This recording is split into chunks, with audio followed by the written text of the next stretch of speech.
بسم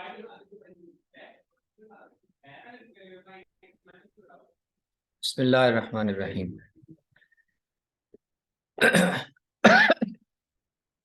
جی، جو عنوان آج کی نشست کے لیے طے کیا گیا، میں اس کا مقرر وقت کے اندر کوشش کروں گا کہ مختصر طریقے سے اس کے بنیادی مباحث کی وضاحت کر دوں، پھر آخر میں کوئی 15-20 منٹ شاید سوالات کے لیے بھی ہوں گے۔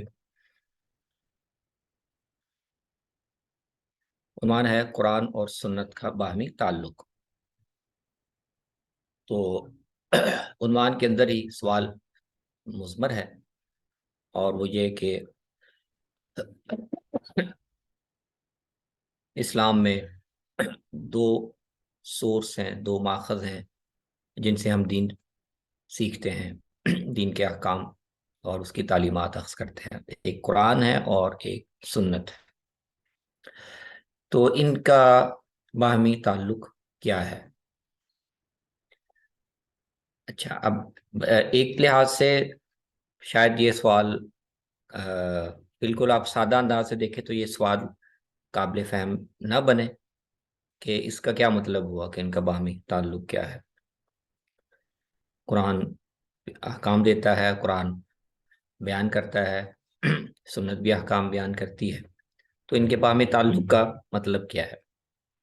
تو ایک عام یعنی مسلمان کے لیے زندگی میں دین پر عمل کرنے کے لیے شاید یہ سوال بہت زیادہ اہمیت نہیں رکھتا۔ عملی مقاصد کے لیے اس سوال کی کوئی اہمیت شاید نہیں ہے، کیونکہ یہ بنیادی طور پر ایک علمی سوال ہے۔ علمی طور پر جب ہم یہ دو ماخذ ان سے دین اخذ کرتے ہیں تو پھر ان کو سمجھنے میں کچھ سوالات پیدا ہوتے ہیں کہ یہ حکم قرآن میں کیوں آیا، سنت میں کیوں نہیں آیا، یہ سنت میں کیوں آیا، قرآن میں کیوں نہیں آیا، حکم کا کچھ حصہ قرآن میں ہے تو کچھ حصہ سنت میں کیوں ہے۔ بعض دفعہ یہ لگتا ہے کہ قرآن کا حکم کچھ اور کہہ رہا ہے، حدیث یا سنت کچھ اور کہہ رہی ہے۔ تو جب ہم غور کرتے ہیں دین کے ایک طالب علم کے طور پر، یا اس طرح علماء اور فقہا جب غور کرتے ہیں، تو پھر ان کے سامنے یہ سوال کئی شکلوں میں آتا ہے۔ تو ویسے تو موضوع اس بحث کا دائرہ کافی وسیع ہے، لیکن ہم وقت کے جو حدود ہیں ان کے لحاظ سے 3-4 نکات پر مختصر بات کریں گے۔ سب سے پہلا سوال تو یہ پیدا ہوتا ہے قرآن اور سنت کے باہمی تعلق میں کہ کیا واقعتاً یہ دونوں ہی دین کا ماخذ ہیں؟ یعنی جیسے قرآن اللہ کا دین بتاتا ہے، اور اللہ کی طرف سے جو رہنمائی انسان کو دی گئی ہے، جس کی پابندی انسان پر لازم ہے، تو کیا اسی طرح سنت بھی اسی طرح سے دین کا ماخذ ہے؟ دوسرے لفظوں میں یہ سوال یہ ہے کہ کیا جیسے قرآن ایک تشریعی حیثیت رکھتا ہے، اسی طرح سنت بھی رکھتی ہے؟ تو ایک سوال یہ ہم سمجھنے کی کوشش کریں گے۔ پھر ایک اور سوال یہ پیدا ہوتا ہے کہ اچھا، اگر یہ دونوں ماخذ ہیں، دونوں ہی دین بیان کرتے ہیں، سنت بھی اور قرآن بھی، تو کیا ان میں کوئی ایسا تعلق ہے کہ بنیادی ماخذ تو ان میں سے ایک ہے اور دوسرا ماخذ اس کے تحت ہے، اس کے تابع ہے، اس کو سپورٹ کرتا ہے، وہ اضافی یا تشریحی ماخذ ہے؟ تو کیا اس طرح کا کوئی تعلق ہے؟ مثلا ہم یہ کہیں کہ قرآن اصل ماخذ ہے، سنت جو ہے وہ اس کے تابع ہے اور اس کی تشریح کرتی ہے، یا یہ ہم کہیں کہ نہیں، سنت اصل ماخذ ہے اور قرآن اس کو ضمناً اس میں کوئی کردار ادا کرتا ہے دین بیان کرنے؟ تو کیا اس طرح کا کوئی تعلق پایا جاتا ہے؟ تیسرا اہم سوال یہ پیدا ہوتا ہے کہ قرآن تو اس کا متن شروع سے آخر تک وہ ایک ہی معیار پر تاریخی طور پر ثابت ہو کر ہم تک پہنچا ہے۔ تو جیسے جس تاریخی معیار پر الحمدللہ رب العالمین الرحمن الرحیم مالک یوم الدین یہ آیتیں پہنچی ہیں، اسی معیار پر آخری آیت تک ہر آیت اسی معیار پر پہنچی ہے. ایسا نہیں ہے کہ سورہ فاتحہ تو کسی اور طریقے سے پہنچی ہے اور سورۃ الناس کسی اور طریقے سے پہنچی ہے، لیکن سنت میں فرق ہے. رسول اللہ صلی اللہ علیہ وسلم نے قرآن مجید کے علاوہ جو رہنمائی امت کی وہ ساری ایک سطح پر تاریخی ثبوت کے لحاظ سے نقل نہیں ہوئی. تو اس میں بہت بڑا حصہ احادیث کا ہے، بہت بڑا حصہ سنت کا تواتر سے بھی ثابت ہے، یعنی جس پر ساری امت کا عمل رہا ہے، جس کو ساری امت ہمیشہ جانتی رہی ہے. لیکن بہت بڑا حصہ اس کا احادیث میں بیان ہوا ہے، جو ظاہر ہے جس سے سارے امت کے عام و خاص واقف نہیں ہیں، وہ علماء تک محدود ہے. اس کو نقل بھی چند لوگوں نے کیا ہے اور چند لوگوں کے توسط سے ہی وہ آگے پہنچی ہے. پھر ان کو جب محفوظ کر لیا گیا، کتابی صورت میں مرتب کر لیا گیا، تو اب جو بھی آدمی چاہے ان کو دیکھ سکتا ہے. تو کیا یہ جو احادیث ہیں جو تواتر کے ساتھ نہیں بلکہ مختلف راویوں کی انفرادی روایت سے نقل ہوئے ہیں، اس میں بھی تو دین کی بہت سی احکام بیان ہوئے، تو کیا سنت کی طرح، متواتر سنت کی طرح وہ بھی حجت ہے؟ کیا اس سے بھی ہم دین کے احکام لینے کے پابند ہیں یا نہیں ہے؟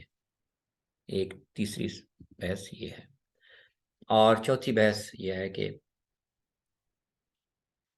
بہت کچھ مثالوں میں ہمیں ایسا لگتا ہے کہ قرآن کے احکام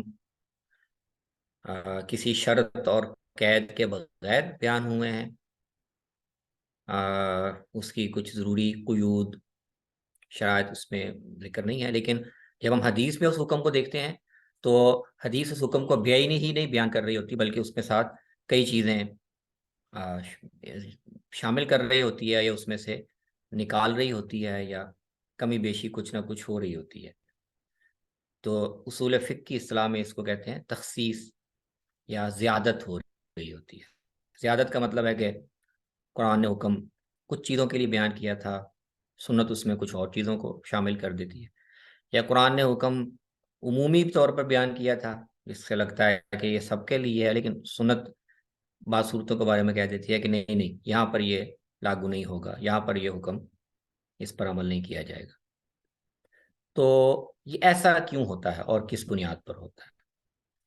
تو ان چار سوالات پر اگلے کچھ آدھے گھنٹے میں ان کی تھوڑی وضاحت کرنے کی کوشش کروں گا. جہاں تک پہلے سوال کا تعلق ہے کہ کیا قرآن کے ساتھ سنت بھی ماخذ دین ہے، تو اس میں تاریخی طور پر ہمیں یہ معلوم ہونا چاہیے کہ بنیادی طور پر یہ جدید دور میں پیدا ہونے والا ایک سوال ہے یا ایک بحث ہے. جو ہماری پچھلی روایت ہے،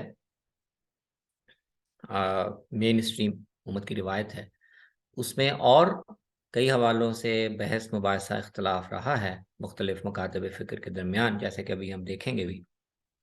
لیکن اس بنیادی سوال کے حوالے سے کوئی اختلاف کسی فقہی مکتب فکر کے مابین، کسی کلامی مکتب فکر کے درمیان، کسی شیعہ اور سنی کے درمیان یہ نقطہ باعث نزاع نہیں رہا کہ کیا سنت بھی تشریح کا ماخذ ہے یا کہ نہیں ہے.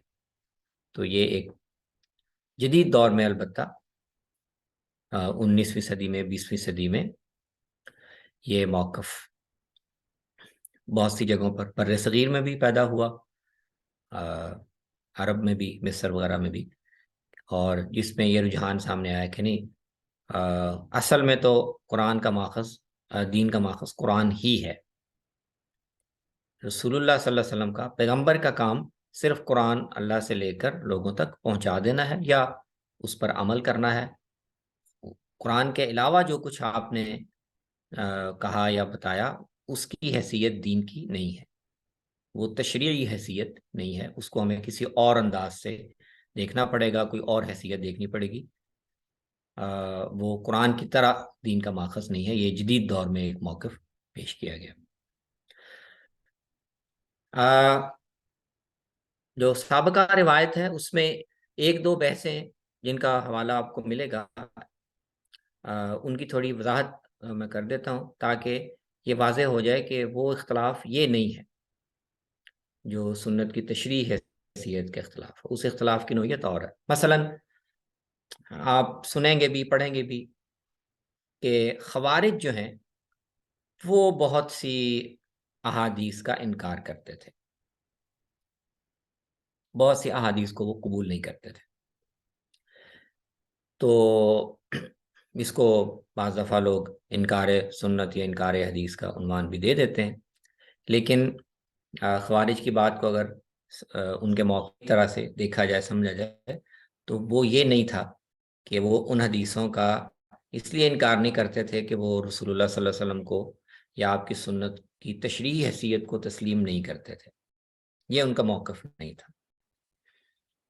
اسی لیے وہ دین کے ان سارے احکام پہ عمل کرتے تھے جو سنت سے ثابت ہیں، جو قرآن میں نہیں بیان ہوئے، نمازیں، ان کی تفصیلات، زکوٰۃ، حج کا طریقہ، دوسرے سارے مسائل۔ تو وہ ظاہر ہے اگر سنت کو ماخذ نہ مانتے تو وہ ایسا نہیں کر سکتے۔ ہاں، انہوں نے بعض مشہور احادیث کو جن کو باقی اہل علم سارے مانتے تھے تو ان کو انہوں نے قبول نہیں کیا، بہت سی احادیث کو انہوں نے رد کیا، لیکن اس کی بنیاد کچھ اور تھی۔ وہ بنیاد یہ نہیں تھی کہ یہ حکم قرآن میں کیوں نہیں آیا اس لیے ہم نہیں مانتے۔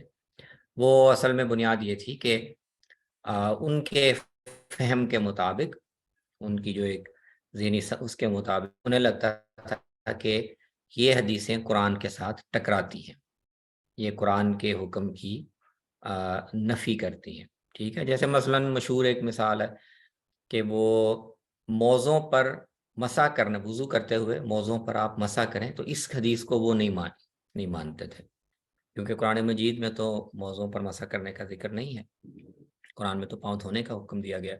تو اس طرح کی کچھ اور مثالیں، جیسے رجم ہے، قرآن میں کوڑے لگانے کا ذکر تو ہے زانی کو، لیکن پتھر مار کے سنسار کرنے کا ذکر نہیں ہے۔ تو خوارج جو ہیں وہ رجم کی حدیثوں کو قبول نہیں مانتے تھے، لیکن بنیاد یہ تھی کہ یہ حکم اگر شریعت کا حصہ ہوتا تو قرآن اس کا ذکر کرتا۔ تو یہ خوارج کے نقطہ نظر کی وضاحت۔ اسی طرح سے بعض، سارے معتزلہ نہیں، معتزلہ ایک بڑا گروہ تھا جس کے اندر کئی رجحانات ہیں، ان میں سے بعض لوگوں کا رجحان یہ تھا کہ یہ جو متواتر سنت ہے جس کو سارے ہی مسلمان جانتے ہیں، پہچانتے ہیں، عمل کرتے ہیں، وہ تو اس سے تو ہمیں دین بالکل لینا ہے، لیکن یہ جو مختلف راوی ہمیں آ کے بیان کرتے ہیں، مختلف راویوں سے نقل ہوئی ہے، اور راوی سچے جھوٹے بھی ہو سکتے ہیں، غلطی بھی ہو سکتی ہے، ہم بڑی تحقیق بھی کر لیں تب بھی ہم حتمی طور پر یقین سے نہیں کہہ سکتے کہ ہاں یہ بات نبی صلی اللہ علیہ وسلم نے ایسے ہی کہی ہے۔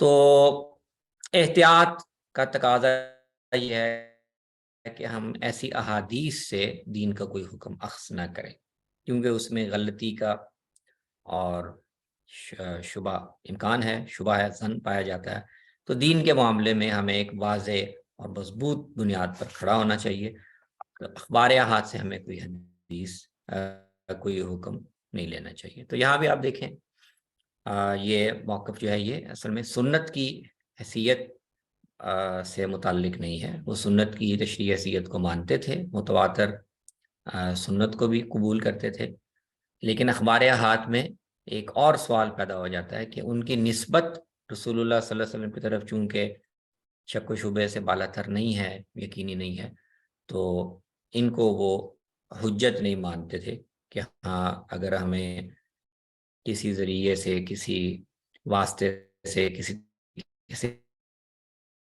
حدیث پہنچے اور اس میں کوئی بات بیان ہوئی ہو، تو ان کا اختلاف یہ تھا۔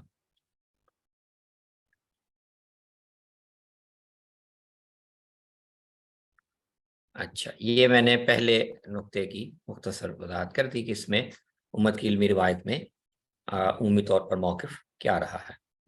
ہاں، جدید دور میں جو موقف آیا اس کی تفصیل میں شاید ہم نہیں جا سکتے، لیکن میں اجمالاً بتا دیتا ہوں کہ جن لوگوں نے یا جن مکاتب فکر نے یہ کہا کہ سنت کی تشریح حیثیت نہیں ہے، تو ان کے سامنے ایک سوال ہے نا کہ اچھا ایسا تو نہیں ہے کہ نبی صلی اللہ علیہ وسلم نے قرآن کے علاوہ اور کچھ کہا نہیں، کچھ کیا نہیں، یا آپ سے اور کوئی چیزیں ثابت نہیں ہیں، تو پھر وہ کیا ہے؟ اگر وہ دین نہیں ہے، اگر وہ دین کا ماخذ نہیں ہے، تو پھر ان کی کیا حیثیت؟ آپ نے وہ کیوں کام کیے؟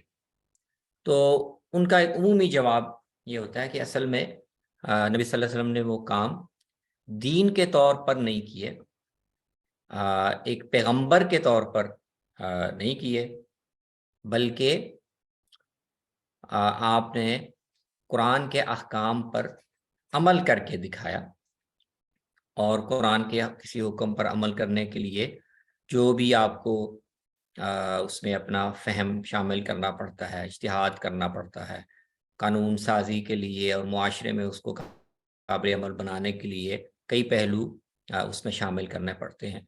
تو نبی صلی اللہ علیہ وسلم نے اپنے دور میں یہ کام کیا، لیکن اس میں آپ کی حیثیت قرآن کے حکم پر اپنے اجتہادی بصیرت سے عمل کرنے والے کی ہے۔ وہ جو کچھ آپ نے کیا وہ ایز اٹ از اسی طرح بعد میں آنے والوں کے لیے اس طرح ماخذ دین نہیں ہے جیسے قرآن کے احکام ہے۔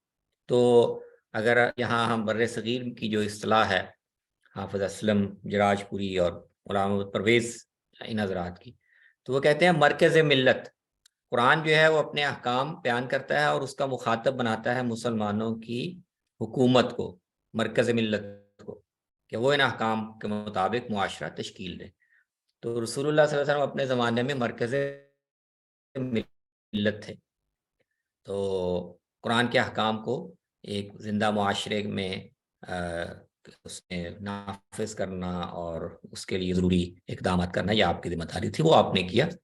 جب آپ دنیا سے تشریف لے گئے تو آپ کے بعد مرکز ملت بدل گیا، اب یہ اس مرکز ملت کا اختیار ہے، اس کی ذمہ داری ہے کہ وہ اپنے حالات کے لحاظ سے قرآن کے احکام کو معاشرے میں نافذ کرے۔ تو یہ ایک عمومی توجہ جو ہے وہ اس نوعیت کی۔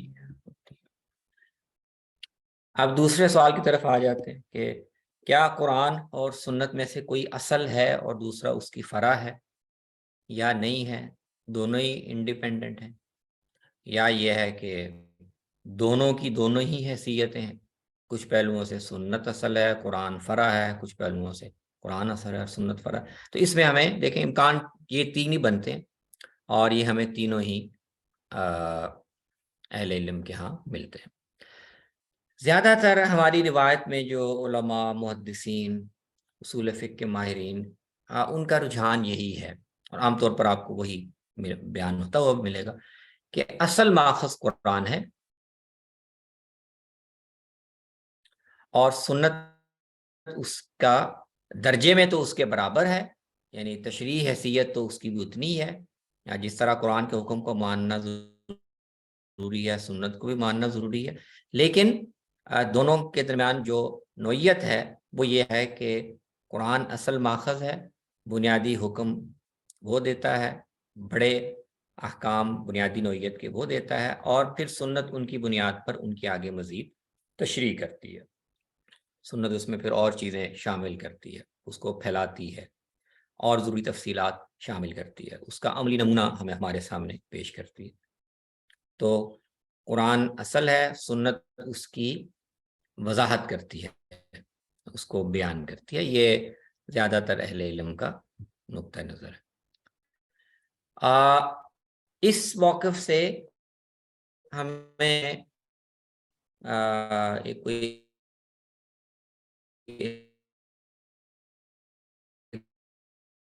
بنیادی اگر رجحان کا اختلاف اگر دکھائی دیتا ہے تو وہ جدید دور میں کہ انہوں نے یا استقیف سنت کو کلی طور پر قرآن کے تابع کہنا یا اس کی فرع کہنا، جب ہم بہت قریبی قریب سے غور کرتے ہیں قرآن کے احکام پر اور سنت کے احکام، ان کے بعد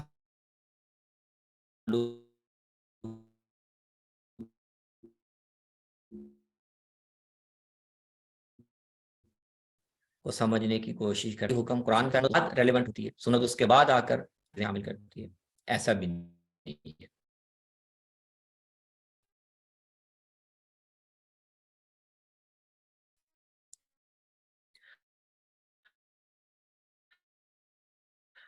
اور اگر ہم یہ فرض پہلے سنت کوئی ضروری اضافہ کرنا ہو، نیا سوال پیدا ہو، اس میں شامل کر دیتا ہے۔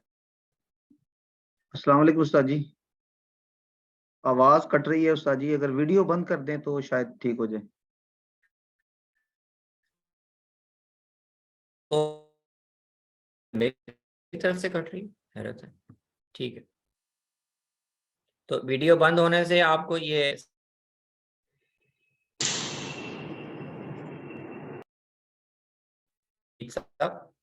جی جی استاد جی، سلائیڈ نظر آ رہی ہے؟ جی جی سلائیڈ نظر آ رہی ہے۔ اچھا بس ٹھیک ہے۔ ڈاکٹر تو صاحب یہ غامدی صاحب والا ذرا دوبارہ کیجیے گا، آواز کٹ گئی تھی۔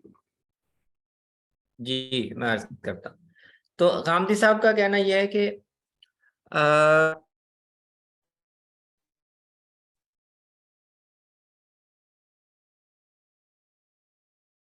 یہ بات دیکھنے میں تو بھلی لگتی ہے، اور اللہ کا کلام ہے اور تو اصل ہوگا، اور ہر معاملے میں بنیادی حکم قرآن میں آیا ہوگا، اور نبی صلی اللہ علیہ وسلم چونکہ اس کے بعد آپ کا درجہ ہے، تو آپ پھر قرآن میں ایک حکم آنے کے بعد آپ اس کی وضاحت کرتے ہوں گے، تو عقلی طور پر یہ ترتیب ٹھیک لگتی ہے۔ لیکن جب ہم احکام پر، جتنے بھی احکام آئے ہیں قرآن میں اور سنت میں، جب ان پر جا کر ہم غور کرتے ہیں اور ان کے باہمی نوعیت تعلق کو سمجھنے کی کوشش کرتے ہیں، تو ہمیں معلوم ہوتا ہے کہ عملاً ایسا نہیں ہے، یعنی ایسا نہیں ہے کہ ہر حکم دین کا وہ پہلے قرآن میں آیا، اس سے پہلے سنت میں اس سے متعلق کوئی بات نہیں تھی، یا سنت اس کی پیغمبر کے پاس اختیار نہیں تھا کہ وہ قرآن میں کوئی بات آنے سے پہلے کوئی دین میں حکم نہیں دے سکتی۔ ہمیں ایسا ان احکام پر غور کرنے سے معلوم ہوتا ہے کیٹیگریز میں احکام ان کو رکھنا چاہیے۔ بہت سے احکام ایسے ہیں جن میں انیشیٹو قرآن نے لیا، یعنی اس معاملے میں قرآن نے ہی پہلی مرتبہ کوئی حکم دیا، وہاں سے بات شروع ہوئی، اور اس کے بعد پھر سنت نے اس میں اللہ کے حکم سے یا پیغمبر نے اپنے اجتہاد سے اس میں کئی توضیحات، تشریحات شامل کی۔ تو اس کیٹیگری میں، اس طرح کے معاملات میں قرآن اصل ہے اور سنت اس کے فرع ہے۔ لیکن ایک دوسری کیٹیگری بھی موجود ہے جس میں لگتا ہے کہ قرآن نے پہلی مرتبہ وہ بات بیان نہیں کی، قرآن نے پہلی مرتبہ وہ حکم نہیں دیا، یعنی ایسا نہیں کہ اس سے پہلے اس حکم کا مسلمانوں کو کوئی علم نہیں تھا، کہیں اس کا ذکر نہیں تھا، اور پہلی مرتبہ جب قرآن نے ذکر کیا تب مسلمانوں کو علم ہوا۔ نہیں، ہمیں معلوم پتہ چلتا ہے کہ وہ حکم اس سے پہلے سنت میں دیا جا چکا تھا، بنیادی حکم سنت کے ذریعے سے پہنچ چکا تھا، اور پھر بعد میں جب اس سے متعلق کچھ سوالات پیدا ہوئے، کچھ جزئی توضیحات کی ضرورت پیش آئی، تو قرآن نے آ کر وہ چیزیں اس واضح کر دیں۔ تو اگر ہم یہ فرق کر لیں اور اس طرح ہم احکام کو تقسیم کر لیں تو ہمیں ان کا باہمی تعلق سمجھنے میں زیادہ مدد ملتی ہے، اور وہ زیادہ منطقی طور پر سمجھ میں آتے ہیں۔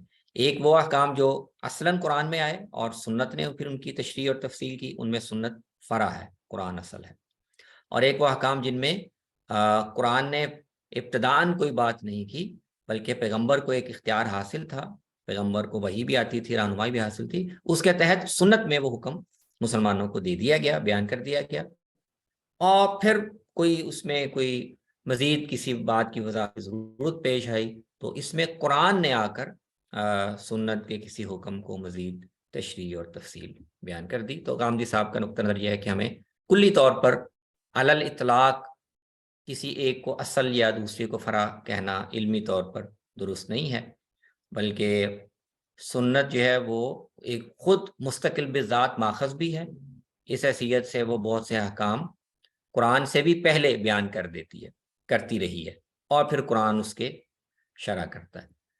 اور ان چیزوں میں سنت جو ہے وہ قرآن سے مقدم ہے۔ مقدم کا مطلب یہ ہے کہ قرآن میں کوئی حکم آنے سے پہلے بھی وہ سنت حکم بیان کر چکی تھی، قرآن میں اس کے بعد اس کی کوئی ضروری تشریح یا تفصیل کی گئی۔ تو حاصل اس کا یہ نکلتا ہے کہ جن معاملات میں سنت مستقل بذات ہے اور مقدم ہے، وہاں وہ سنت خود اصل ہے، قرآن فرع ہے۔ لیکن بہت سے معاملات ہیں جو سب سے پہلے قرآن نے ہی ان کو چھیڑا، بیان کیا، تو ان میں ہمیں پھر یہ لگتا ہے کہ بعد میں رسول اللہ صلی اللہ علیہ وسلم نے کچھ تشریحات شامل کی۔ تیسرا مبحث تھا یا تیسرا سوال تھا کہ اخبار احاد یعنی خبر واحد، یہ اصطلاح کا مطلب آپ سمجھ لیں، تواتر کہتے ہیں جب بہت سی چیزیں اکٹھی ہو جائیں۔ تواتر کا لفظی مطلب بہت سی چیزیں اکٹھی ہو جائیں۔ تو تاریخ میں تواتر کا مطلب یہ ہوتا ہے کہ ایک بات کو چند اکا دکا لوگ نہیں بلکہ بہت بڑی تعداد میں لوگوں نے دیکھا ہو، اس کو جانا ہو اور اس کو بیان کیا ہو، اور اسی طرح وہ اگلے دور میں بھی اتنی ہی بڑی تعداد میں، اس طرح کے یہ گمان کرنا ممکن نہ ہو کہ یہ کسی نے کہیں بیٹھ کے گھڑ لی ہے۔ یہ تواتر کا مفہوم ہے۔ اس کے مقابلے میں خبر واحد یا اخبار احاد کا مطلب اکا دکا یا چند گنے چنے لوگوں کی بیان کردہ روایات۔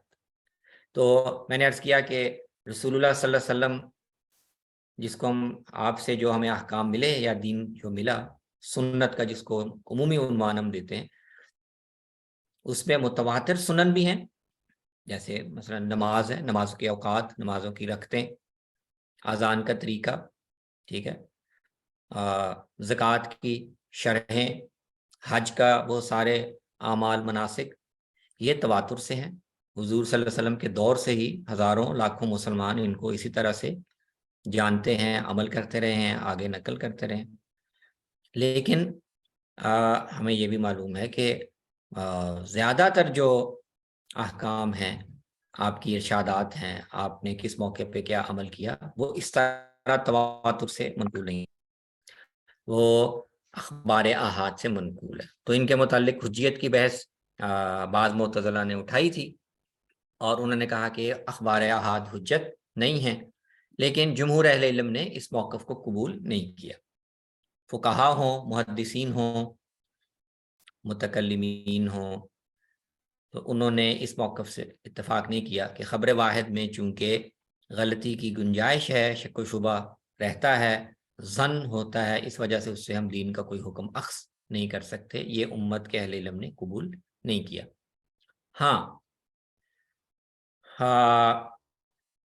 مختلف اس میں البتہ اخبار احاد اصولاً حجت ہیں اگر ان کے بارے میں ہم تحقیق کرنے کے بعد مطمئن ہو جائیں اپنی حد تک۔ اس میں ضرور اختلاف رہا ہے امت کے اہل علم میں، مختلف گروہوں میں، کہ کسی خبر واحد کے بارے میں اس کے قابل اطمینان ہونے کا معیار کیا ہے، کم سے کم کیا وہ معیار ہے جس پر اگر وہ خبر واحد یا وہ حدیث یا اس کی روایت ثابت ہو تو ہم کہہ سکتے ہیں کہ ہاں اب اس پر اطمینان ظاہر کیا جا سکتا ہے، اور اس کی شرائط کیا ہیں۔ تو یہ ایک اختلافی بحث ہے، اس میں محدثین کے مابین بھی اختلافات ہیں۔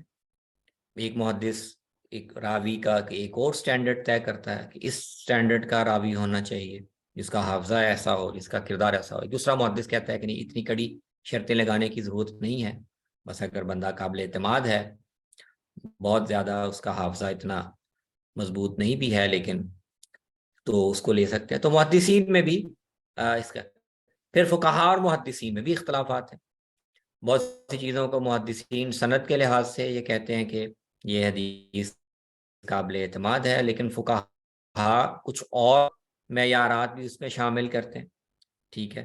امام مالک کے ہاں کچھ ایسے معیارات ہیں جن کو محدثین نہیں مانتے، حنفی فقہاء کچھ ایسی شرائط لگاتے ہیں جن کو محدثین تسلیم نہیں کرتے۔ تو اس طرح عملاً احادیث میں یہ بحث پیدا ہو جاتی ہے کہ بہت سی حدیثیں ان کو محدثین کا ایک گروہ درست مان رہا ہوتا ہے، کچھ دوسرے محدثین نہیں مان رہے ہوتے، محدثین ایک حدیث کو قبول کر رہے ہوتے ہیں، فقہا کا ایک گروہ قبول نہیں کر رہا ہوتا، یا ایک گروہ کر رہا ہوتا ہے تو کوئی دوسرا گروہ فقہا کا قبول نہیں کر رہا ہوتا۔ تو عملاً اصولی طور پر ان سارے گروہوں میں اتفاق ہے کہ خبر واحد جب ایک خاص معیار پر ثابت ہو جائے تو اس سے دین اخذ کرنا وہ حجت ہے اور اس سے دین اخذ کیا جائے گا۔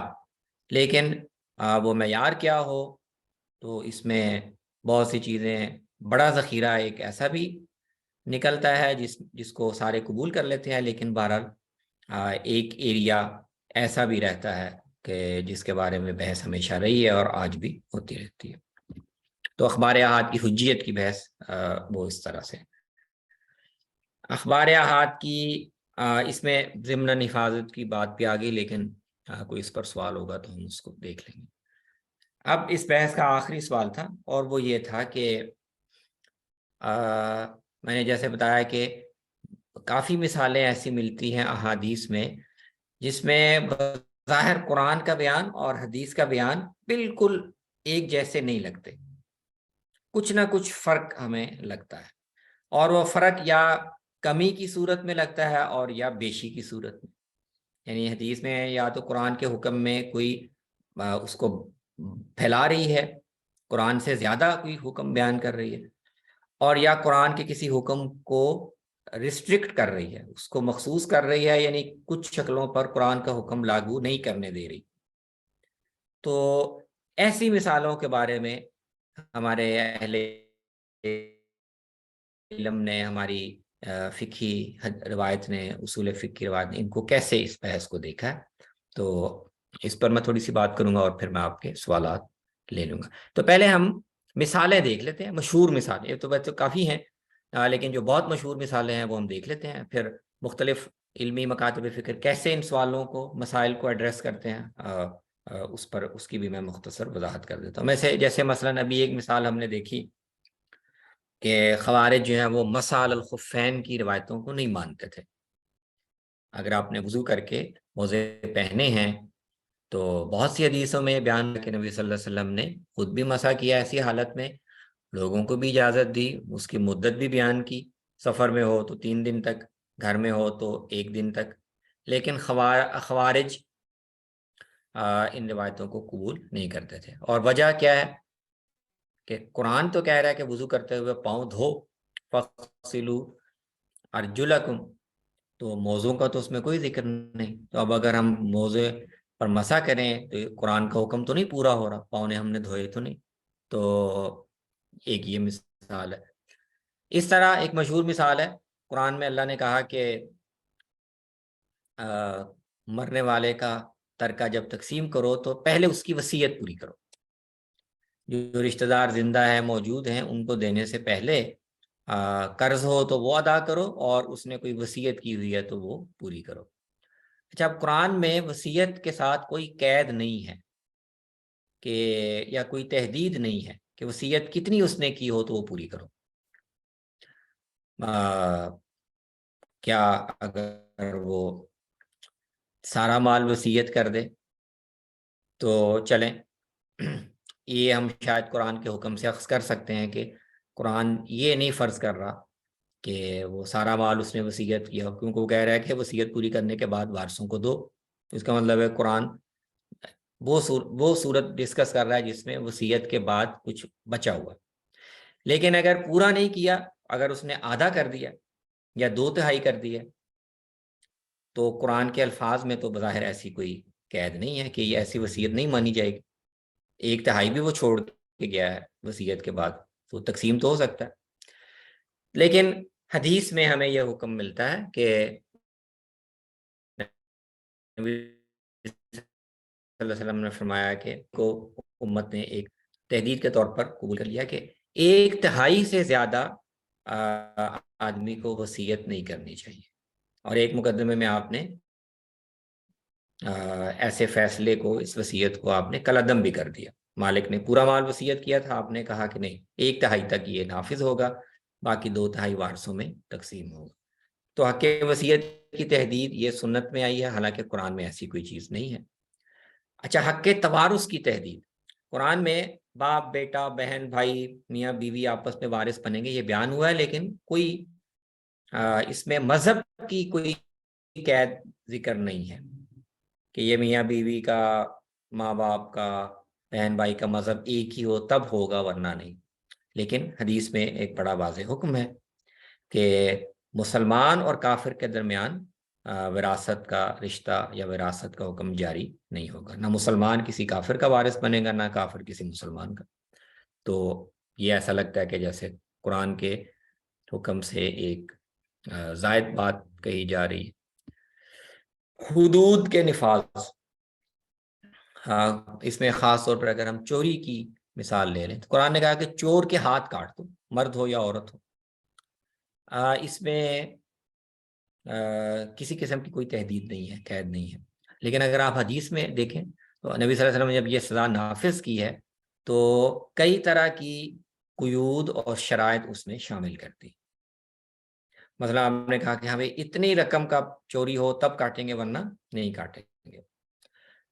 مال چوری کہاں سے کیا ہے، ٹھیک ہے، وہ اگر ایسی جگہ پر محفوظ کیا گیا تھا وہاں سے کیا تب ہاتھ کاٹیں گے، لیکن اگر اس طرح محفوظ جگہ سے نہیں اٹھایا تو پھر ہاتھ نہیں کاٹیں گے۔ اور اس طرح کی کچھ اور تحدیدات آپ کو مل جائیں گی۔ تو اب یہ بھی ایسا لگتا ہے کہ جیسے سنت میں قرآن کے حکم کو ریسٹرکٹ کیا جا رہا ہے۔ قرآن تو کہہ رہا ہے ہر چور کا ہاتھ کاٹو، سنت کہہ رہی ہے کہ نہیں، اس کا نہیں کاٹنا، اس کا نہیں کاٹنا، اس کا نہیں کاٹنا۔ اچھا، محرمات نکاح، قرآن میں گن کر کچھ رشتے بتائے گئے ہیں کہ یہ رشتے، ان سے نکاح حرام ہے، اور ان کے علاوہ تم جن سے کرنا چاہو کر سکتے ہو، وہ حلال ہیں۔ لیکن جب حدیث میں آپ دیکھتے ہیں تو آپ کو کچھ اور رشتے بھی محرمات کے اندر شامل کیے گئے دکھائی دیتے ہیں، ٹھیک ہے نا۔ جیسے قرآن میں تو رضائی جو ماں ہے جس کا آدمی نے بچپن میں دودھ پیا، یا اس عورت کا کسی اور بچی نے بھی اگر دودھ پیا تو وہ رضائی بہن ہو گئی۔ قرآن صرف ان دو کا ذکر کرتا ہے۔ جس عورت کا بچپن میں آپ نے دودھ پیا وہ آپ کی ماں ہے، اس سے نکاح نہیں ہو سکتا، اور اسی عورت کا کسی اور بچی نے اسی عورت کا دودھ پیا تو وہ آپ کی رضائی بہن بن گئی، اس کے ساتھ نکاح نہیں کر سکتے۔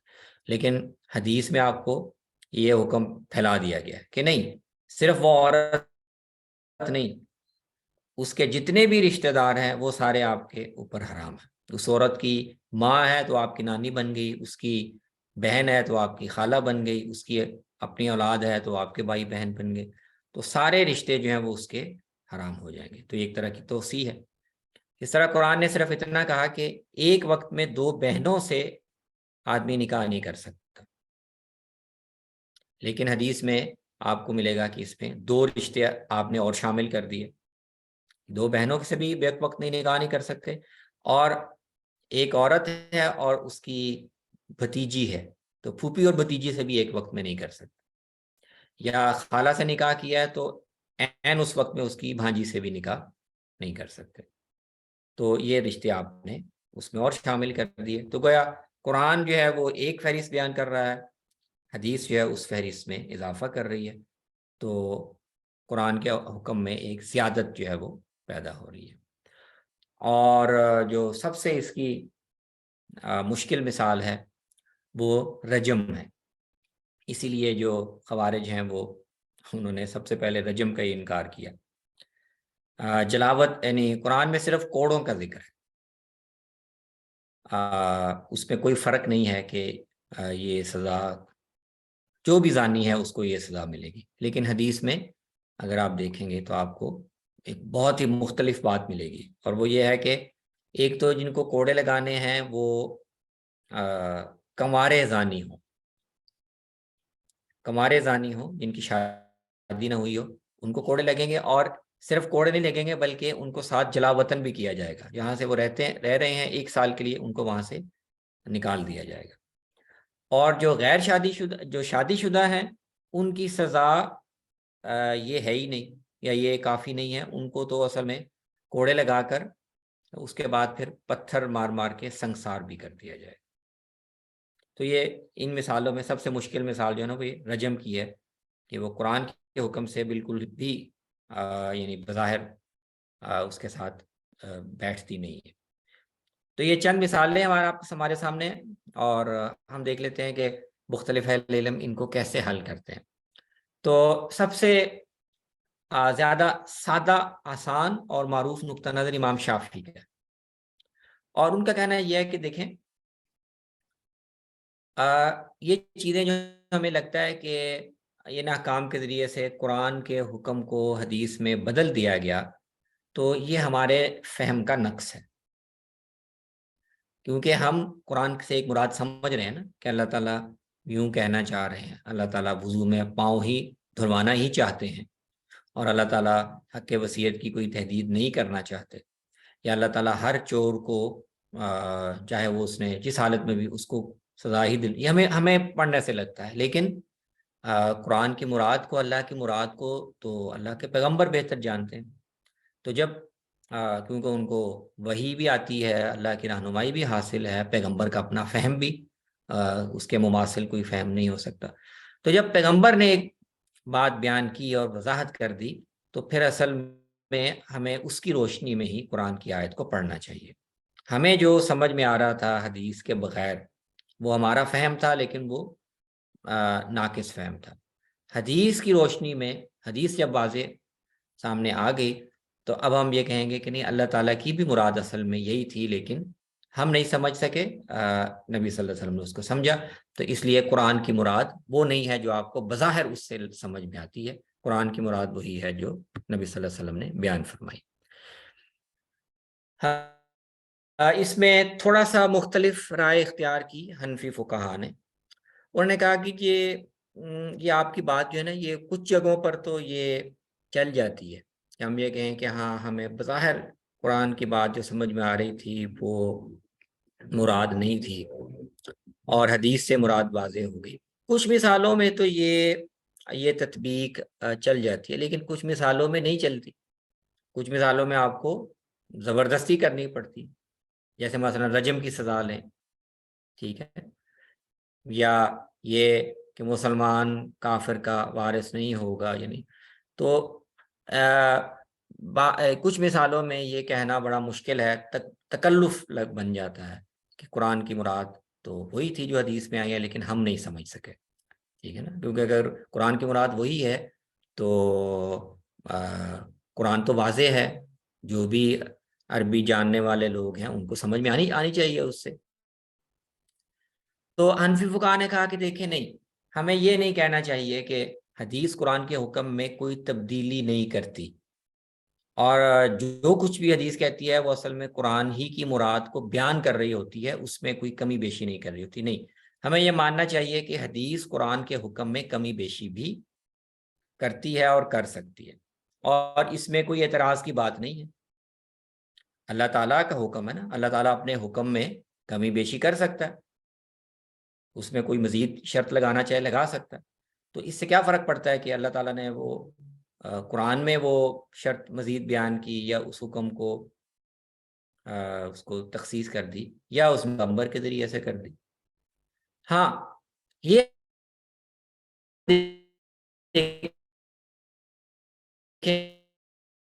گے کہ جس حدیث میں وہ کم سے کم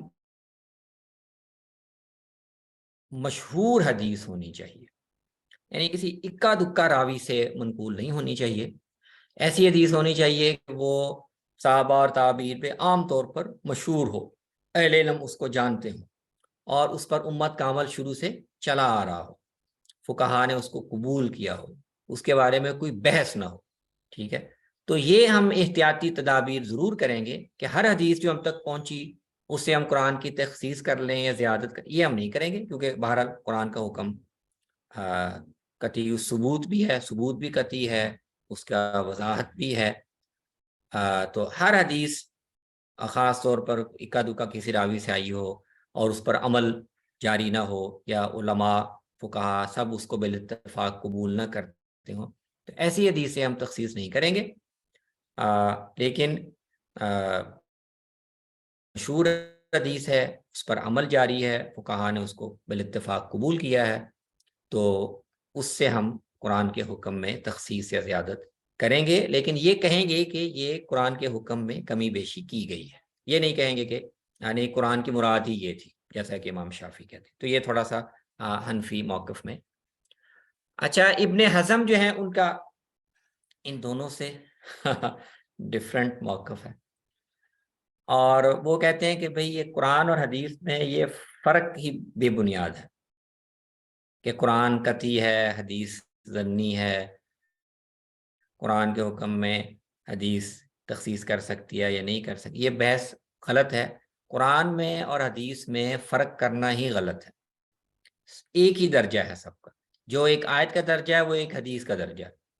تو جیسے ہم قرآن میں یہ بحث نہیں اٹھاتے کہ جی اس آیت میں ایک حکم بیان ہوا ہے اور کسی دوسری آیت میں اس میں کوئی تخصیص یا زیادت کر دی گئی ہے، تو جیسے وہاں کوئی سوال نہیں پیدا ہوتا کہ ہم اس کو سمجھیں کہ ایسا کیوں ہوا ہے، کیونکہ اللہ کا کلام ہے، اللہ کا حکم ہے، وہ اپنا حکم کہ ایک حصہ ادھر بیان کر دے، ایک دوسرا دوسری آیت میں بیان کر دے۔ تو حدیث بھی اللہ ہی کا کلام ہے، حدیث بھی اللہ ہی کا حکم ہے، پیغمبر اپنی طرف سے تو کوئی بات کہتا ہی نہیں، جو بھی بات کہتا ہے وہ اللہ کی طرف سے ہوتی ہے۔ تو جب ہم نے حدیث کی تحقیق کر لی اور صحت ہمیں معلوم ہو گئی، تو صحیح حدیث اور آیت بالکل برابر ہے، اس میں یہ فرق کرنا ہی غلط ہے۔ اس لیے امام شافعی اور حنفی جس بحث میں پڑے ہوئے ہیں وہ بحث ہی بے بنیاد ہے۔ ایک چوتھا موقف جو ہے وہ امام شاطبی اور شاہ ولی اللہ کا ہے، یہ تھوڑا زیادہ عقلی نوعیت کا ہے۔ وہ یہ کہتے ہیں کہ دیکھیں اصل میں حدیث جو کسی حکم میں بظاہر کمی بیشی کرتی ہے تو وہ اگرچہ لفظوں میں قرآن میں ذکر نہیں ہوا ہوتا، لیکن اگر آپ شریعت کے مجموعی مقاصد پر اور کوئی حکم کن کن رعایات کے ساتھ شریعت میں دیا جاتا ہے، اگر آپ شریعت کے پورے نظام کو آپ پیش نظر رکھیں تو آپ کو سمجھ کہ اس کے اندر وہ تخصیص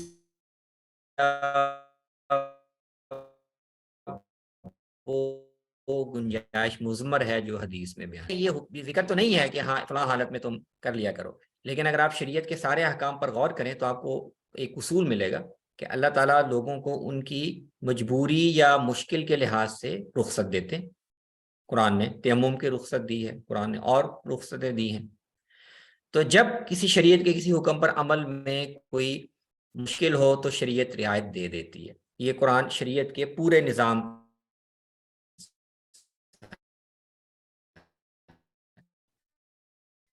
تو نبی صلی اللہ علیہ وسلم نے اس شریعت کے اصولوں سے اور مقاصد سے اخذ کر کے کہ ہاں اگر کسی نے باندھ ہو کر موزے پہنے ہیں اور سفر میں ہے یا سردی کا موسم ہے تو بار اتارنا مشقت کا باعث ہے، تو آپ نے اس اصول کو اپلائی کر دیا۔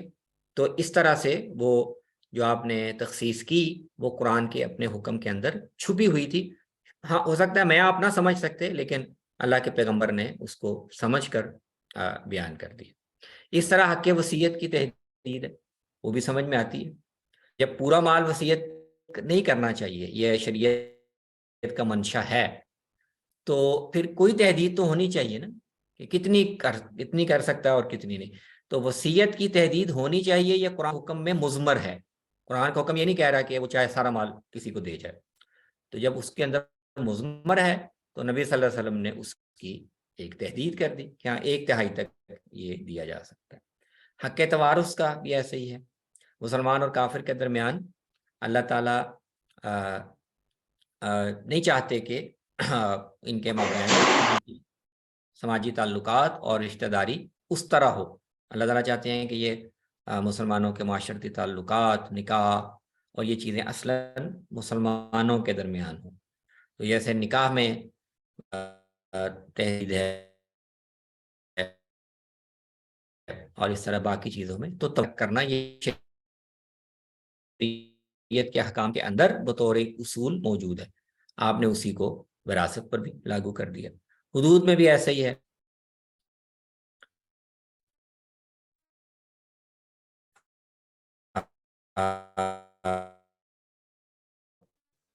اگر آپ شریعت کے مزاج پر غور کریں تو آپ کا جو فہم شریعت ہے وہ بتائے گا کہ نہیں، یہ اللہ تعالیٰ کی مراد نہیں ہو سکتی. ٹھیک. اس طرح محرمات نکاح کی توسیع ہے، وہ بھی قرآن حکم کے اندر جو علت مضمر ہے یا اس کی جو بنیادی وجہ مضمر ہے، اسی کی بنیاد پہ آپ نے کہا کہ دو بہنوں کو یا پھوپھی بانجی کو ان کا سب کا ایک ہی حکم ہے، ان کو ایک نہیں کرنا چاہیے. اور اسی طرح رجم کی سزا، چونکہ جرم کسی قدر سنگین ہو، جرم کرنے کی وجہ کم ہو، تو اس پر سزا زیادہ دینی چاہیے. یہ ایک عقلی اصول بھی ہے اور شریعت میں بھی اس کی رعایت ہے. تو نبی صلی اللہ علیہ وسلم نے اس کی رعایت سے یہ کہا کہ ہاں، کوڑوں کی سزا تو سب کے لیے ہے، لیکن ایک آدمی جس نے شادی شدہ ہوتے ہوئے بھی بدکاری کی ہے، ایک عورت جس نے شادی شدہ ہوتے ہوئے بدکاری کی ہے، تو اس کو اس کی ایک زائد سزا ملنی چاہیے. تو اس طرح سے یہ اہل علم اس مسئلے کو حل کرتے ہیں. تو میری پریزنٹیشن مکمل ہو گئی ہے. ہمارے پاس کوئی 10-12 منٹ ہیں، یا کچھ اوپر بھی آپ لینا چاہیں تو آپ سوالات کر سکتے ہیں. ہاں جی، سب سے پہلے ارسلان اللہ خان صاحب. یہ کچھ سوال جو ہے نا، یہاں شاید ادھر میں چیٹ میں بھی نہیں، چیٹ میں نہیں آیا کوئی سوال. السلام علیکم حضرت. وعلیکم السلام. حضرت ماشاءاللہ بہت اچھا لیکچر آ رہا. میں عرض کرنا چاہ رہا تھا کہ جیسے آپ نے بتایا کہ یہ اس میں کچھ موقف ایک الگ ہے، حضرت شافعی رحمۃ اللہ علیہ کا، امام شافعی رحمۃ اللہ علیہ کا، باقی حنفی علماء کا الگ موقف ہے، ابن حزم رحمۃ اللہ علیہ کا الگ موقف ہے، اور امام شاطبی اور امام شاف علی اللہ کا الگ ہے. تو ان موقف کے اندر جو ہے وہ جیسے جو علماء کرام ہیں ہمارے، وہ جو احناف ہیں، حنفی علماء کرام ہیں، تو کیا ان پر یہی لازم ہے کہ وہ اپنے حنفی اصول کی ہی پیروی کریں، یا جس کا دل جس طرف مائل ہو اس حکم کی پیروی کر سکتا ہے یا اس کو مان سکتا ہے؟ یہ ذرا بتا دیجیے گا. یہ اصل میں کیسے طے کر سکتا ہوں؟ یہ تو اہل علم خود ہی اپنی مرضی سے، لیکن میں پریکٹس بتا سکتا ہوں کہ حنفی علماء میں بھی ایسا نہیں ہے کہ وہ ہر مثال میں ضرور ایک ہی طریقے پر ان احادیث کی توضیح کرتے ہیں. حنفی علماء میں بھی بہت تنوع ہے. تو بہت سے علماء ہیں جو شاہ ولی اللہ کے طریقے پر ان احادیث کی توضیح کرتے ہیں. بہت سے علماء ہیں جو امام شافعی کے طریقے پر بھی بعض دفعہ کرتے ہیں. تو ایک حنفی اصول ایک ہوتا ہے اسٹینڈرڈ، لیکن مختلف اہل علم جو ہیں ان کے لیے یہ گنجائش ہوتی ہے کہ وہ اپنے اطمینان کے مطابق جزوی طور پر وہ اس سے آگے پیچھے بھی کوئی رجحان اپنانا چاہیں تو اپنا سکتے ہیں. جی دوسرا ساویز ندیم فرمائیں. السلام علیکم. وعلیکم السلام. حضرت جی، جو ہمارے فقہا ہیں ان کے نزدیک ہمیں خبر احاد کے بارے میں یہ تفصیل ملتی ہے کہ یہ ضمنی ثبوت ہیں. تو جو محدثین ہیں، کیا ان کے نزدیک بھی احادیث جو احاد ہیں وہ بھی ضمنی ثبوت ہیں یا نہیں؟ ایسے ہی اخبار احاد کو سارے ضمنی ثبوت کہتے ہیں سوائے ابن حزم کے. صرف ابن حزم یہ کہتے ہیں کہ جب ایک حدیث صحیح ثابت ہو گئی تو بس وہ اس کا ثبوت اور قرآن کا ثبوت ایک جتنا ہے، باقی کوئی بھی نہیں کہتا. جی اسفند یار صاحب. السلام علیکم. وعلیکم السلام. میرا سوال یہ تھا کہ یہ سنت اور حدیث کے جو الفاظ ہیں یہ فقہا کے یہاں متبادل ایک دوسرے کے استعمال ہوتے ہیں یا نہیں؟ اور دوسری بات یہ جو آپ نے آخر میں مثالیں بتائی تھی، وصیت کی تحریر ہے، ہاتھ کاٹنا وغیرہ، تو یہ ساری ہم کیا کہیں گے، حدیث میں آئی ہیں یا سنت میں آئی ہیں یہ چیزیں؟ اور آگے ان کو حدیث کے طور پہ قبول کیا گیا یا سنت کے طور پہ قبول کیا گیا؟ اور تیسری بات یہ کہ جو لوگ سنت کی تشریح حیثیت میں منکر ہیں، تو اب ان احادیث پہ یہ جو تخصیص وغیرہ یہ ساری بیان ہوئی ہے وہ اس کے متعلق کیا کہتے ہیں؟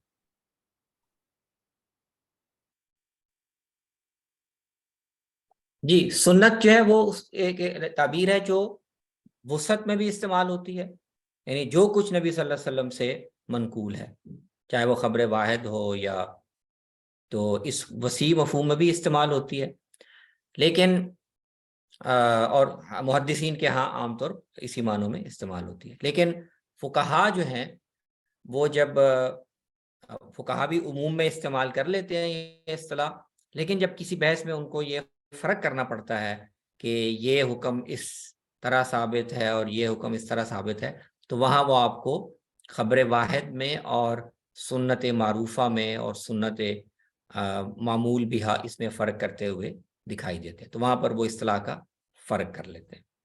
تو سنت کی اصطلاح میں یہ دونوں استعمال موجود ہیں. یہ جو ساری مثالیں ہیں ظاہر ہے یہ احادیث کی ہیں، یہ معمول بھی سنت متواتر سنت میں نہیں ہے، یہ ساری احادیث کی مثالیں ہیں جن میں قرآن کے کسی حکم میں کمی یا بیشی کی گئی ہے.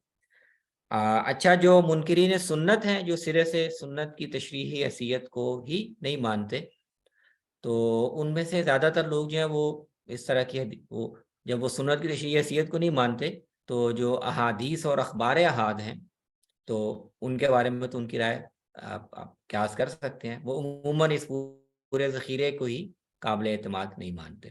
تو ان کے ہاں یہ ان حدیثوں کو، بلکہ آپ یہ کہیں کہ اس طرح کی مثالوں کو دلیل کے طور پر پیش کیا جاتا ہے کہ ذخیرہ حدیث دیکھیں مستند نہیں ہو سکتا، ذخیرہ حدیث قابل اعتماد نہیں ہو سکتا کیونکہ یہ تو قرآن سے ٹکراتا ہے.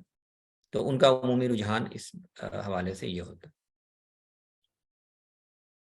جی آگے. جی شہزاد محمود صاحب. جی السلام علیکم. وعلیکم السلام.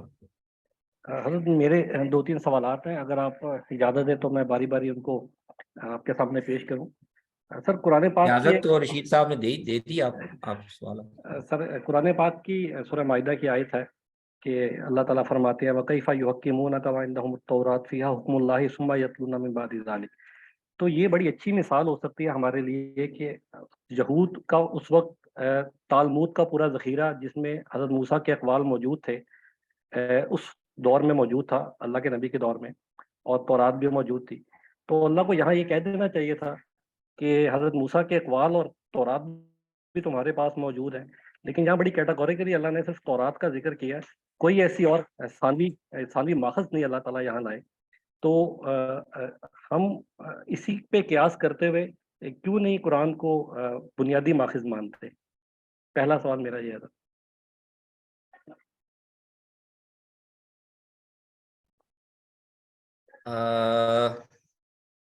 دیکھیں نا، اللہ تعالیٰ نے وہاں تورات کا حوالہ دیا، تالمود کا حوالہ نہیں دیا، تو یہ اہم ہوتا ہے نا کہ موقع کلام میں کیا چیز بیان کرنا مقصود ہے. وہاں اللہ تعالیٰ ماخذ دین تو نہیں گنوا رہے کہ تمہارے ماخذ دین یہ ہے، وہاں یہ بتا رہے ہیں کہ ایک حکم تمہارے پاس کسی شک و شبے کے بغیر موجود ہے، تم اس پہ عمل نہیں کر رہے، اس سے جان چھڑانے کے لیے تم محمد صلی اللہ علیہ وسلم کے پاس آ رہے. تو یہاں تو کوئی موقع نہیں ہے یہ کہنے کا کہ تورات میں بھی ہے اور تالمود میں بھی ہے. ان کو یہ بتانا ہے کہ حکم تمہارے پاس موجود ہے، اس کے لیے تورات کا حوالہ کافی ہے. تو اس سے تو ظاہر ہے یہ موقع ہے ہی نہیں شریعت موسوی کے یا ان کے ماخذ بیان کرنے کا. تو اس سے تو یہ استدلال ظاہر سمجھ میں نہیں آتا. جی ہمارے یہاں بھی تو ایسا ہی استدلال کیا جاتا ہے کہ جس طرح تحویل قبلہ کا استدلال یا وہی غیر مطلوب کا استدلال بھی تو اسی طرح اشارت النص سے ہی کر دیا جاتا ہے. ایک آیت کو دیکھتے ہیں، حالانکہ وہاں بھی بڑی وضاحت سے وہی غیر مطلوب کی کوئی یا تو قرآن پاک میں کوئی ایسی آیت موجود ہو جس میں وہی غیر مطلوب کا بڑا واضح حکم بیان کیا جائے. وہاں بھی جس سے ہمارے مفسرین استدلال کرتے ہیں وہاں بھی اس چیز کا موقع کوئی نہیں ہوتا، لیکن استدلال کر لیتے ہیں. تو اس حوالے سے آپ کا کیا موقف ہے؟ نہیں دیکھیں، معاملے کی نوعیت کے لحاظ سے نا، یعنی ہر طریقے استدلال ہر طرح کے معاملے میں، ہر طرح کے بحث میں وہ ریلیونٹ نہیں ہوتا. تو سنت کیا قرآن کے علاوہ سنت ماخذ دین ہے یا نہیں؟ اگر تو وہ کسی ایک ہی اس طرح کی کسی آیت پر اس کا مدار ہو نا، کہ اس کو آپ اس طرح انٹرپریٹ کر لیں، اس طرح انٹرپریٹ کر لیں تو بات فیصل ہو جائے گی، تو شاید جو استدلال آپ بتا رہے ہیں وہ کسی حد تک ہو. وہ تو ایک پوری بحث ہے نا. قرآن میں اس کے کئی استدلالات ہیں، قرآن میں کئی جگہ زیر بحث ہے، احادیث ہیں، امت کا ایک